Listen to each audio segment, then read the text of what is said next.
your voice matters and that your stories really matter. And right now is the time to really come forward and tell those stories. They say stories have the power to change hearts and minds, and that's exactly what a group of Fargo parents and advocates are hoping to do.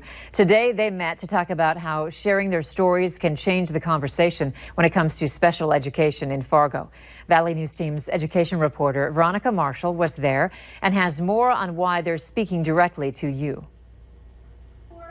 Katie Barnum knows stories have power. That's why she's sharing her story about her son. He's a very bright kid, and so if he's done it once, he doesn't really have the patience to sit there and do it again. He knows that he's ready to move on. And so when he's forced to continue to do that repetition, that's very challenging for him. When that happens at school, the small 7-year-old is forcibly removed from his classroom. Now, Barnum is hoping her words will move the community to help change his story before it's too late. I want my kids to grow up in a community where they value diversity, and I think that starts here in the school. Her sense of urgency comes as the Fargo School District looks into creating a special education-only facility. Barnum says the move wouldn't only hurt her son. Other students would also lose opportunities to learn and grow. Kids with disabilities are not going to go away, and so if we help them get along and understand those differences now, it's going to make for a better, stronger community in the future. She's one of several parents who attended a workshop today to learn how to tell her story so that the community will listen. Because the group says when everyone is on the same page, communities and stories can change. Our kids are not monsters. They're not disciplined. This doesn't have to do with parenting.